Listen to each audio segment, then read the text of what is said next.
Hello, my name is Nicole Nolan and I am the Director of Adolescent Suicide Prevention Programming at the Mental Health Association of Monmouth County.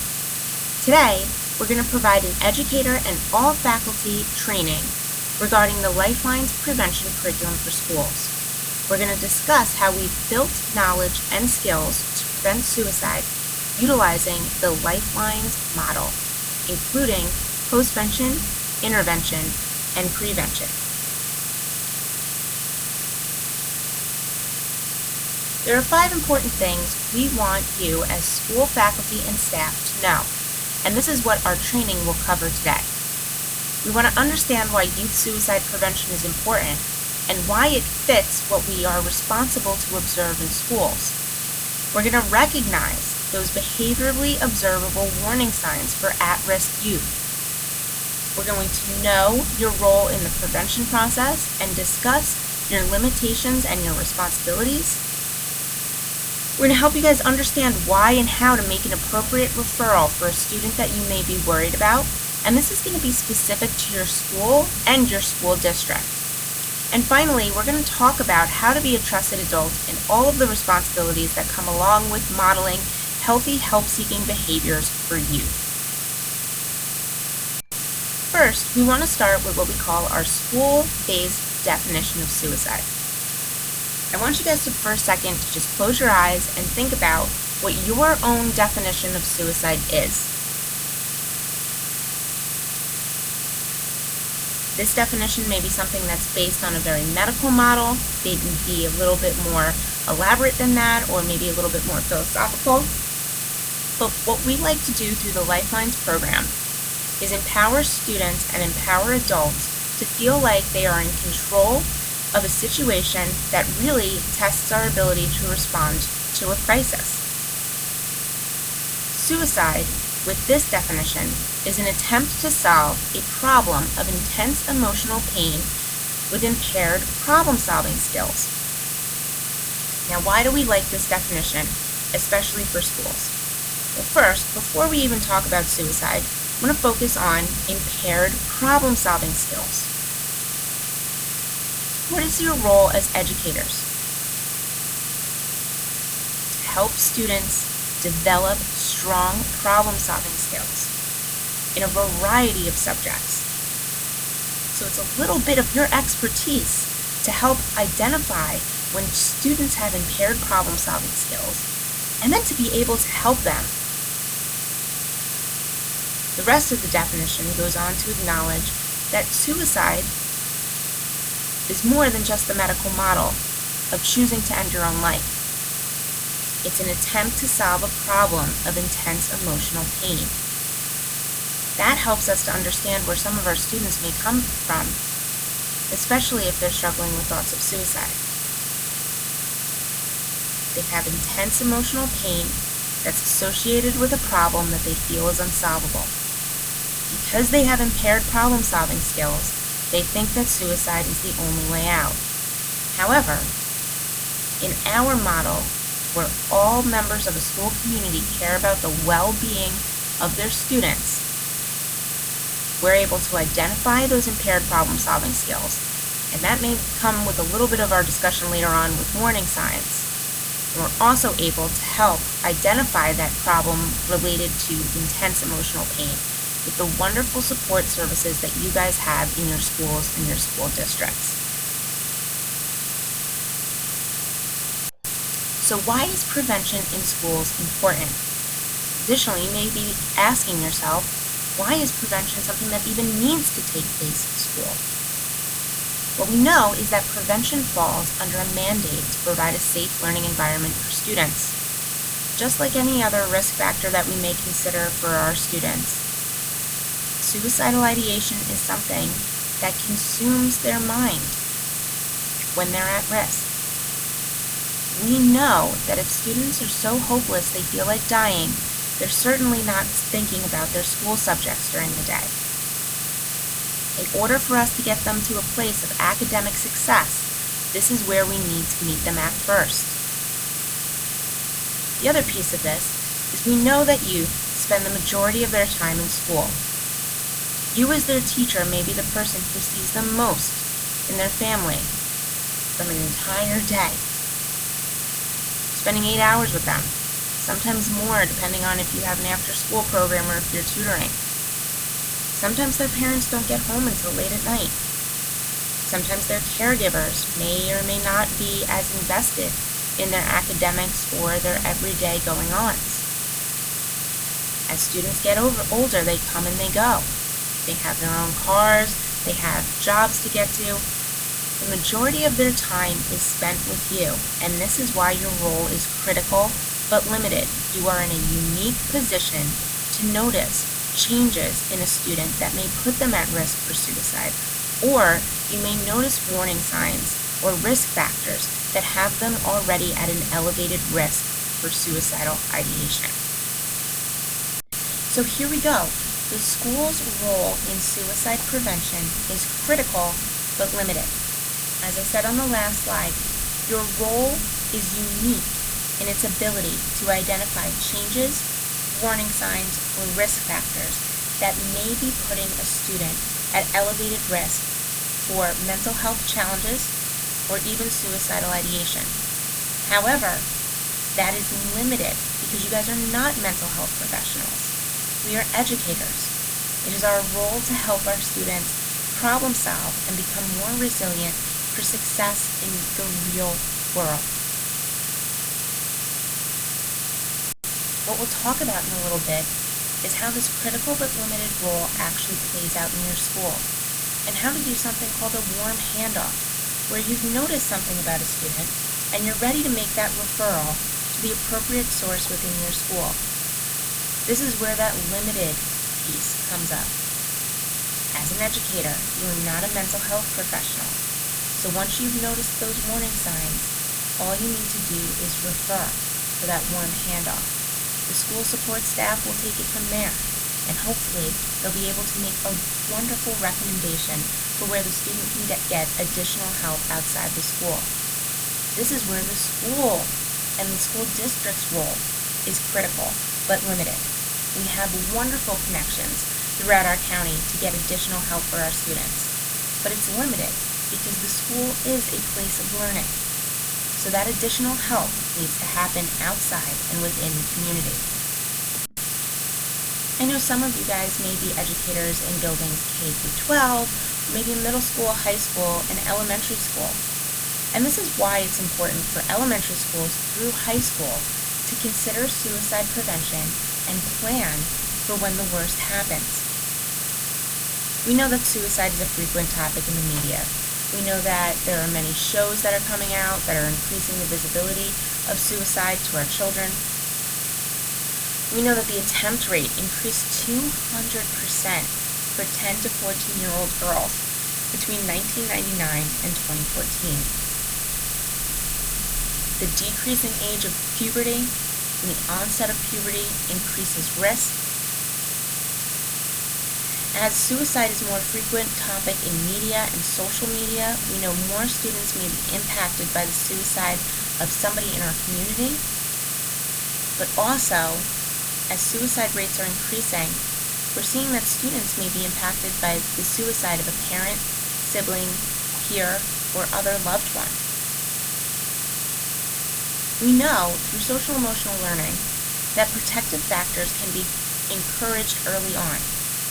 So in an upstream approach to prevention, this work can help actually reduce rates and reduce the risk factors that our students have later on in life. Lifeline uses what we call a competent school community model, and this is our context for prevention.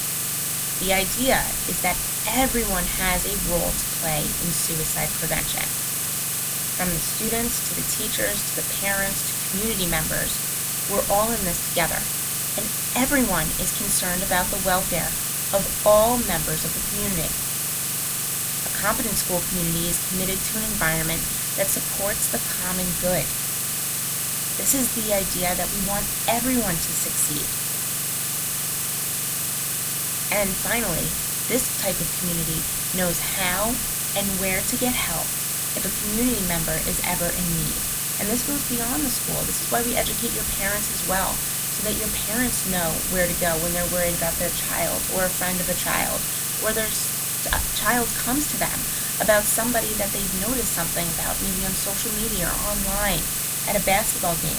The idea is it doesn't have to be your friend for you to look out for them. We all care about the well-being of one another. You've all heard the saying before, it takes a village. And with the context of competent community, we're all in this together. The Lifelines process started probably with your board members and your administrators. They decided that this was a focus that they wanted to take on with their school and help increase resiliency in their school culture and climate. Faculty and staff received training in postvention, intervention, and prevention. Today, all faculty and staff members are receiving training on suicide prevention and what to look for and how to help. Parents will essentially receive the same training that you guys have so that they can also help in the community. Finally, your students will receive curriculum on help-seeking behaviors, warning signs for suicide and other issues facing adolescents in today's world, and how to get help. There's also a community at large piece, because again, schools are critical but limited, and there's a point in the day where the community also needs to help and build resiliency in its members. And there are so many wonderful community agencies, such as the Mental Health Association, that are doing this work together with schools to increase the ability of our community members to receive services and resources. And what we know is it's not just teachers who play a role in our students' lives. All other school staff are critical too. And here's why. These are some of the answers that we've received from other participants in trainings that we've done across the country. Your role with students is more informal than that of administrators or counselors or teachers. You're able to observe students when they are unguarded, perhaps on the bus, during lunch, coming in and out of the school building. You don't give grades. That's a big one. There's no fear of punishment or consequences or things that go along with academic pressure. Students often feel safe being honest with you. And students know that they're not going to automatically tell your parents because you're not their teacher, you're not their counselor. So sometimes you're in a unique position again to really get some critical information from the school students that you have such strong relationships with. Or even if you don't feel that you have strong relationships with the students, you can notice things. You notice things in the hallway. You pick up on if somebody is having a challenging day, or somebody is just not themselves, or somebody just looks off. This is why the competent school community is so important, because everyone has a role to play.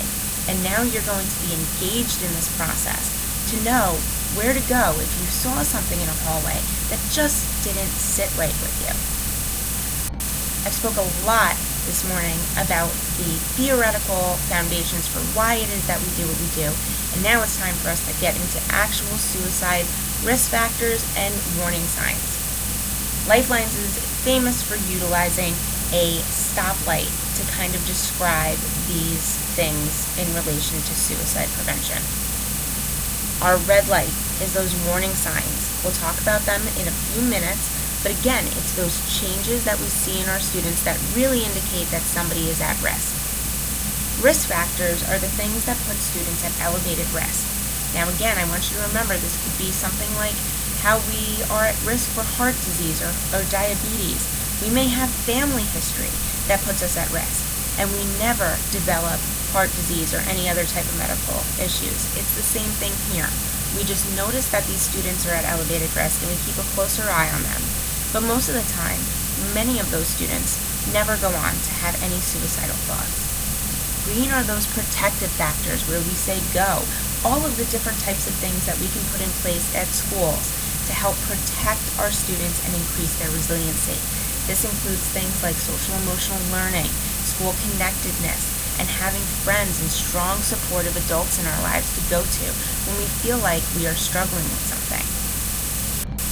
We're going to first start with our flashing yellow lights. those risk factors, and what you need to know and remember about them. Risk factors are situations or factors that increase the possibility that someone might be or become suicidal. What I want you guys to hear is that students enter school with a variety of risk factors. They leave with those risk factors and are never suicidal. However, there's always a cause for concern, and there's always a reason to keep a closer eye on students who we know have risk factors. Another thing that's discussed quite frequently is whether or not there's more than one risk factor for suicide. And what we can tell you is that there always is more than one. Your schools may never know about a student risk factor. It's just a part of life. And I know that this is something that you guys experience and that we talk about in a lot of training. We wish that we had more information on our students sometimes. We wish that we had closer connections or things of that nature, because we know that those relationships would create stronger bonds that created those protective factors. However, our role is critical but limited, so we may never know the extent of a student's true risk factors. Now that we know the risk factors, we know what to look for, and we've already slowed down on that road. Now we're approaching a red light, which are the warning signs for suicide. We like to think about these in the acronym FACTS. They're going to be feelings, actions, changes, threats, talk, or situations.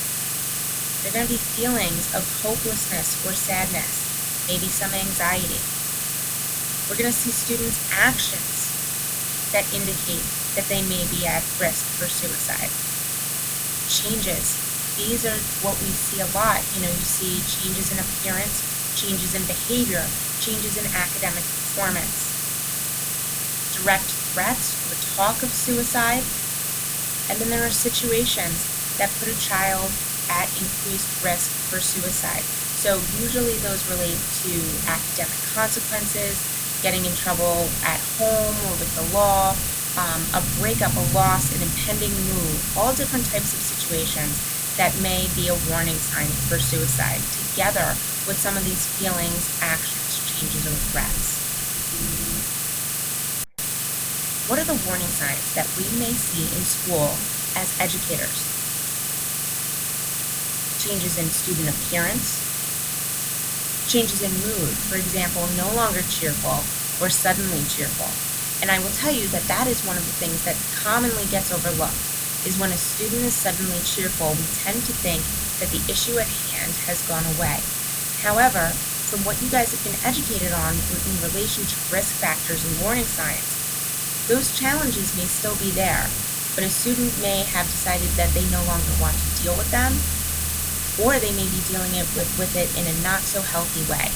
So please remember, when a student is suddenly overwhelmed with excitement or cheerfulness, that too can be an indicator of a warning sign for suicide risk. You may see changes in eating habits, eating too much, eating too less. Students become isolated, maybe on the school bus, in the cafeteria during class.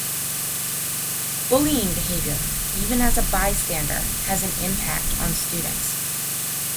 Unusual patterns of absences or tardiness. This is why it's so important to work together with your school nurses and your secretaries to figure out what the pattern of absences or tardiness may be, and to check in with the student and to see what's going on. Frequent visits to the school nurse may be for somatic complaints related to anxiety, depression, or another mental illness. Actual threats or suicide notes. Concerns expressed by other students. You may see students cutting class or leaving school early, and then you may hear of students who are in possession of weapons. So, what is your role?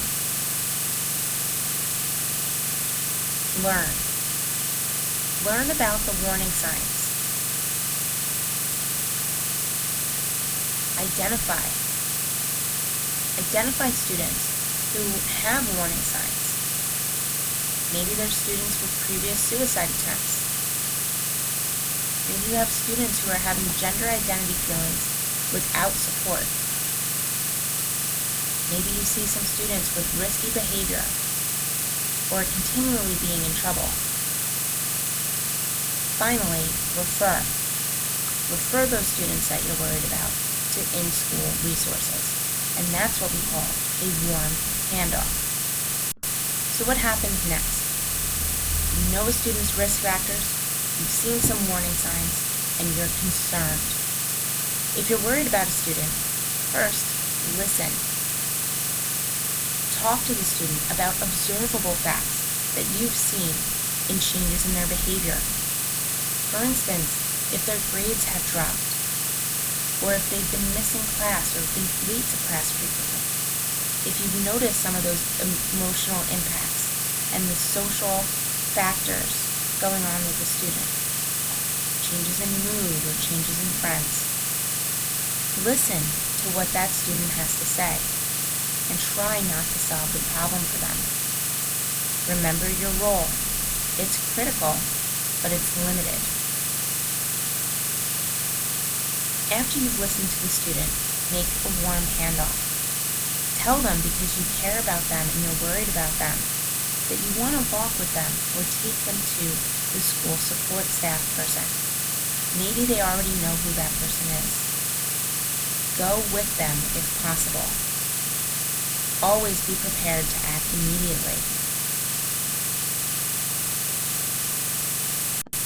When making the referral, contact your school's referral source immediately.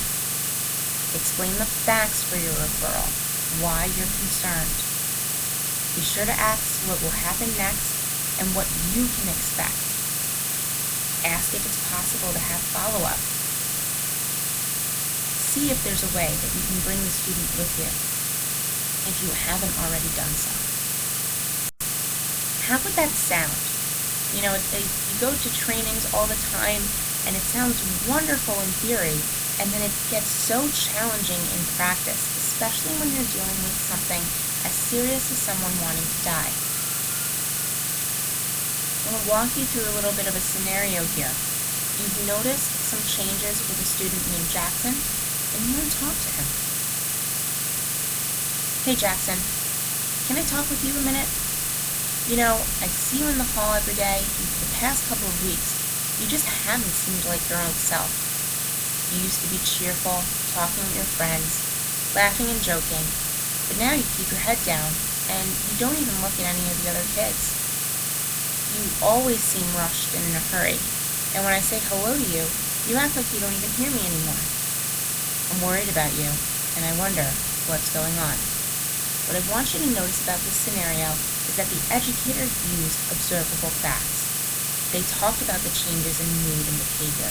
They talked about the changes with friends. They even recognized that the way that the student is treating themselves is not like how the student used to be. They indicate that they're worried and that they want to know more about what's going on. Now that you've asked the question, it's time for that first step, to listen.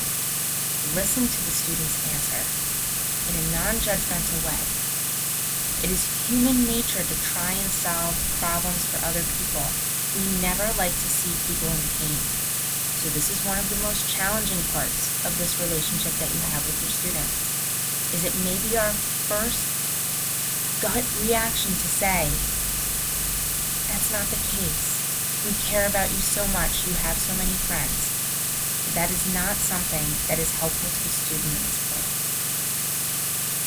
What would be helpful is for them to be able to go to a school counselor and talk more about what's going on and get that additional help that's beyond the capacity of the classroom.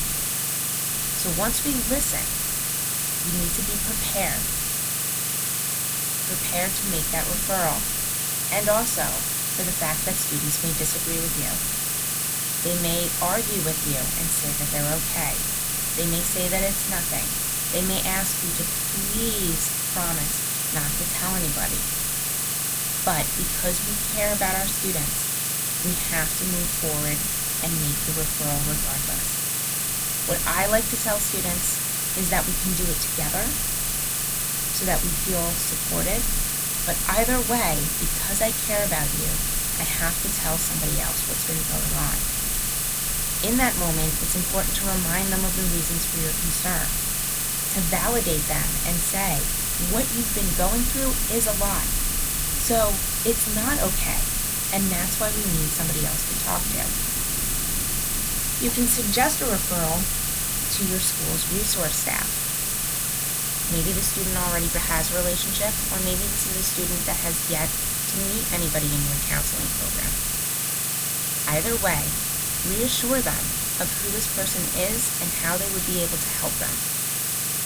You're going to follow your school's policy to make that referral, and even if the student still disagrees, it's your responsibility to talk with the resource staff as soon as possible. Do not sleep on this. Tell them the same day. Finally, the number one feedback that we've gotten with students is that follow-up makes them feel incredibly supported. Knowing that a teacher did not just hand off the problem or the challenge to somebody else, but that they truly care about them and their relationship is something that is proven to be very helpful for students who are at risk for suicide. It is also something that has been very helpful for staff members who make a referral. A lot of the times when we make this type of a referral, we fear that our student is angry with us, that the outcome won't be a positive one. However, we can maintain our relationships. We can model for our students disappointments and setbacks and challenging situations. And this is no different. Follow up with a student and see how it's going, and continue to do so, and build that relationship and that school connectedness that is a protective factor. Based on your relationship with a student, sometimes follow-up is super easy, and sometimes it's super hard. You can just tell when a student doesn't want to talk to you that day. However, it's incredibly important to do. So what does it sound like? Hey Jackson, how are you doing? Could I talk to you for a minute? I just wanted to check on you and see how you're doing. How did that referral to the school counselor go? That's it. That's all it needs to be like. Continue to do that for your student. And always make sure to do it in a discreet place or way, especially if student is worried about what other people may think. When a student tells you what's bothering them, it's important to remember sometimes the things not to say. This includes, don't worry, everything will be all right. By next week, you'll forget all about it. This usually comes up in terms of academic pressure, like with tests or assignments, that once it's over, the problem will be gone. But as you guys know, with a lot of our academically anxious students, if it's not this assignment, it's the next one. Remember, this is nothing. You got your whole life ahead of you. You got bigger problems coming up. Cheer up, because you have so much to be thankful for. These type of comments invalidates a student's emotions or feelings and actually reinforces the behavior that they're less likely to talk to somebody when something is going wrong. Next, I want to talk a little bit more about your role as a trusted adult and what that means to students and what that means for you. The Lifelines curriculum is going to encourage that your students reach out for help. And what that means is that you're going to see a lot more students coming to you guys to talk about things. Now, some of you may be a natural trusted adult, some of us may have had to work at it a little bit, and some of us really get uncomfortable in talking about our students' intimate lives with them. We all know that one student that likes to overshare from time to time, and what that means for being a trusted adult in our relationship. The Lifelines model and the lessons that will go to your student will actually have a piece of paper that you'll be able to decorate and hang up in your classroom that indicates that you're a trusted adult. And what I like to say about this is at the beginning of the school year, your school staff will hand this out to you. You can decorate it, you can laminate it. We've had teachers that hang it up prominently on their desk or another place, but have a conversation with your kids day one with what that means. I'm a trusted adult. What that means is you can come to me with any concerns you have.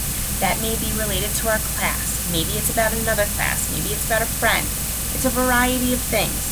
But what I do want you guys to know is that I take your safety seriously. So anytime you come to me with a problem, we, and use those joining words, are going to work together to ensure your safety and overall success. Now, this is a chance to model how being resilient changes from day to day, especially in adulthood. Students sometimes think we have it all together. Human nature is so much not that. Sometimes we struggle as adults as well too. That trusted adult sign can come up and it can come down. Explain to your students that some days you may not be the person to talk to. Maybe you have a lot going on in your own life that you're working through, or maybe you have some other things that are going on.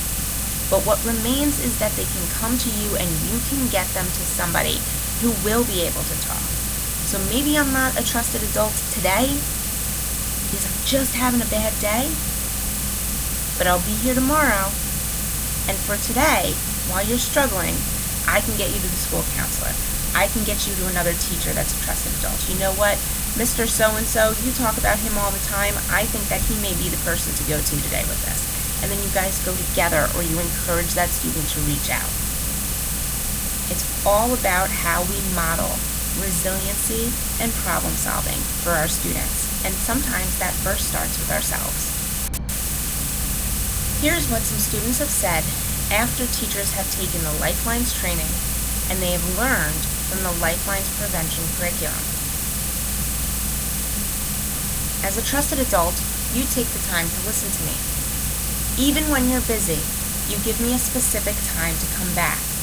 If I don't show up, you tracked me down. You follow up later. You know things take time to get worked out, so you check up on me. You don't tell me to suck it up and my problem won't matter 5 years from now. You don't tell me you know how I feel. You told me instead you wanted to understand how I felt.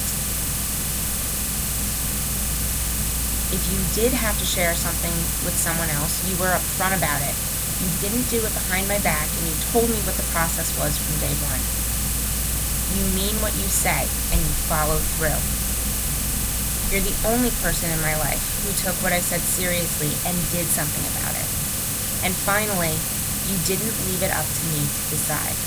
I cannot tell you, as a school counselor, the number of kids who came and said, you took charge.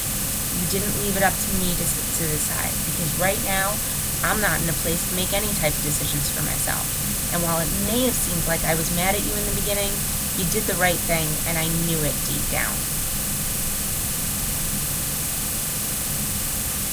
Lifelines is a suicide prevention program in Monmouth County schools. We've been fortunate enough to receive grant funding over the past several years to provide this training in schools at no cost.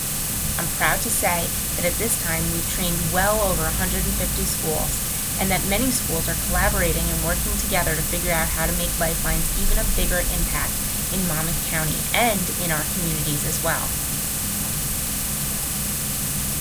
So what is your school or school district's plan? The way that this training started was with postvention and how to respond to a traumatic event that happens at school. What we know about suicide risk is that it increases with exposure to death, and this is not just suicide-related death. This is any type of death that may happen, and how we respond to it.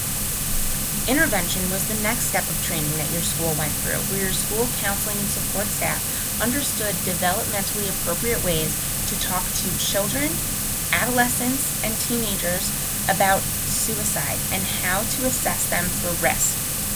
Finally, prevention was the curriculum that was taught to most likely your healthcare class educators.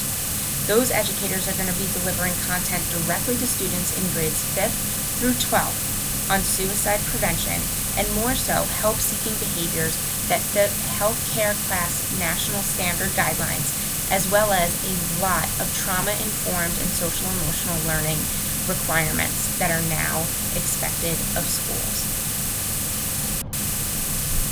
So, how did Lifelines get into so many schools here in Monmouth County, as well as across the country? The number one reason schools like our curriculum is it is completely devoid of mental health jargon. We do not expect teachers to be mental health professionals, nor do we expect students to be able to diagnose what is going on with their friends. So there is no conversation of diagnosis criteria for depression or anxiety or post-traumatic stress disorder or obsessive-compulsive disorder or a variety of other things that may be a risk factor for students. It's correlated to national curriculum standards. We're relevant to issues that students are dealing with in their own lives, and we use participatory learning. That's one of the biggest pieces here, is that we allow kids to really have the ability to speak and talk about and have an active role in suicide prevention.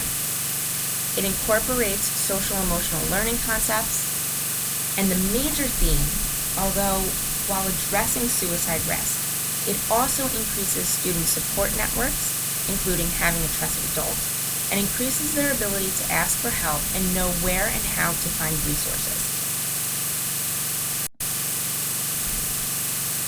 What you will notice about how Lifelines works in your school or school district is that there is one individual or a team of individuals who have been tasked with the implementation of Lifelines within your buildings. That means that somebody has a specific plan for which grades, and what months, and what years your students will receive the curriculum. As I mentioned before, we have curriculum specific to grades 5th and 6th, 7th through 10th, and 11th and 12th grade curriculum. The program works best when it is delivered every other year. So for instance, your 5th graders may have it, followed by your 7th graders. Moving into the high school, 9th graders will have it, and 11th graders. You may flip that. You may have 6th graders, 8th graders, and so on. That is completely up to your school. Your school will share its plan for how it will implement the Lifelines curriculum at the end of this meeting. I want to end today's meeting by thanking you for what you do for our kids and students every single day. It's certainly not easy to be an educator in today's world and climate with all of the challenges that we're experiencing. And to add an additional responsibility of students' mental health may sometimes feel overwhelming. However, you all continue to show up for our students in a variety of ways that have increased their resiliency, academic success, and overall goals for their life. Again, I was Nicole Nolan. I'm the Director of Adolescent Suicide Prevention Programming at the Mental Health Association of Monmouth County, and I thank you guys for taking this training.